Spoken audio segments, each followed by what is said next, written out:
Causa da morte de voluntário da vacina Coronavac foi suicídio, diz polícia. Mike Pompeo ignora a derrota e fala em transição tranquila para segundo mandato de Trump. Secretário de Justiça ampara a ofensiva jurídica de Trump autorizando inquérito eleitoral.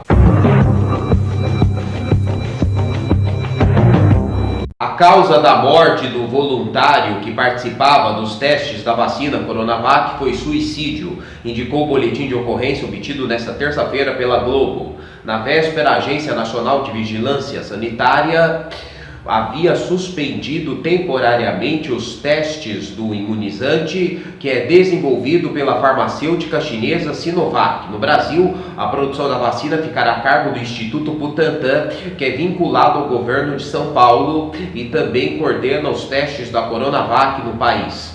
Ao fazer o anúncio da interrupção dos estudos, a Anvisa citou um evento adverso grave, mas não deu detalhes sobre o motivo específico que levou à suspensão.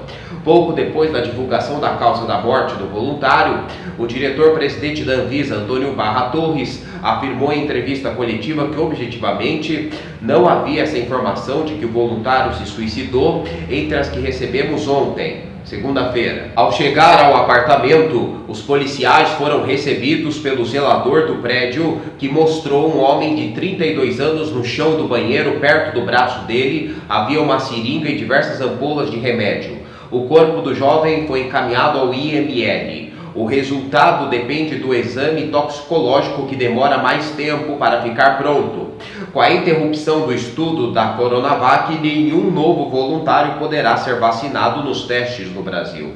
O governo de São Paulo acordou a compra de 46 milhões de doses da Coronavac, que esteve no centro de uma disputa envolvendo Jair Bolsonaro, o Ministério da Saúde e o governador paulista João Dória, de quem é adversário político de Bolsonaro. De acordo com a OMS, há atualmente 10 vacinas na terceira e última etapa de testes em humanos. Um desses imunizantes é justamente a Coronavac. Mike Pompeo ignora a derrota e fala em transição tranquila para segundo mandato de Trump. O secretário de Estado dos Estados Unidos, Mike Pompeo, não reconheceu a vitória do democrata Joe Biden na eleição presidencial de 3 de novembro e disse nesta terça-feira que o segundo mandato de Donald Trump virá depois de uma transição tranquila. O chefe da diplomacia norte-americana disse em entrevista coletiva que participará de viagens oficiais ainda nesta semana para a França, Israel e Turquia, países que já reconheceram a vitória democrata. Na segunda, o senador Mike Connell, líder do republicano no Senado nos Estados Unidos, não reconheceu a vitória democrata e disse que Trump está em seu direito ao buscar por irregularidades no processo eleitoral. Nos Estados Unidos, a eleição para presidente é indireta. Para que um candidato vença, é preciso conquistar o voto de pelo menos 270 delegados no colégio eleitoral, que vai se reunir em 14 de dezembro. Segundo projeções da imprensa norte-americana, o candidato democrata já garantiu o voto de pelo menos 290 deles. Trump não concedeu vitória a Biden e, a partir de ações judiciais, tenta provar que houve fraude no processo eleitoral sem apresentar provas. Apesar dos votos do colégio eleitoral serem contados apenas em janeiro de 2021, Biden já fez um discurso de vitória e líderes mundiais reconheceram o democrata como o presidente eleito dos Estados Unidos. A tradição do país é que os candidatos reconheçam o resultado das projeções da imprensa. Nesta terça, o presidente francês Emmanuel Macron disse em uma rede social que ligou para Biden, lhe parabenizando.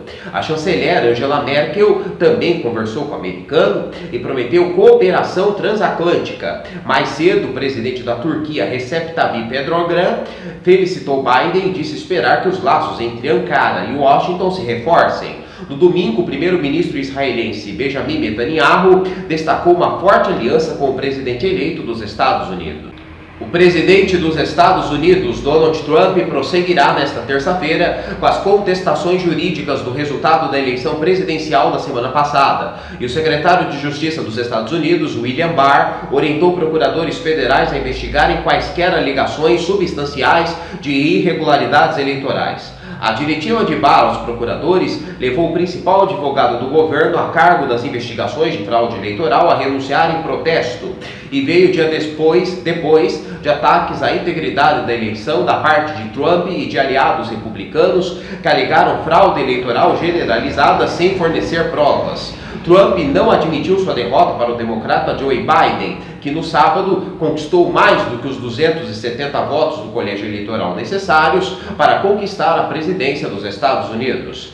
A equipe de campanha de Trump iniciou várias ações na justiça, argumentando que os resultados da eleição foram manipulados. Juízes já descartaram ações no Michigan e na Geórgia. Na segunda-feira, Barr disse aos procuradores que alegações caprichosas ou improváveis não deveriam servir de base para uma investigação, e sua carta não indicou se o Departamento de Justiça descobriu irregularidades eleitorais que afetem o resultado da votação. Mas ele disse que está autorizando procuradores a analisarem alegações substanciais de irregularidades na votação e na contagem de cédulas. Richard Pilger, que atuou durante anos como diretor do setor de crimes eleitorais, anunciou em um e-mail interno que estava renunciando ao cargo depois de ler a nova diretriz e suas ramificações. A diretriz anterior do Departamento de Justiça, concebida para evitar imiscuir o governo federal em campanhas eleitorais, desencorajava investigações explícitas até a eleição em questão estar concluída, seus resultados certificados e todas as recontagens e disputas eleitorais concluídas. O Jornal Breve termina aqui. Obrigado pela sua audiência. Nós voltamos na quinta-feira, se Deus quiser. Até lá!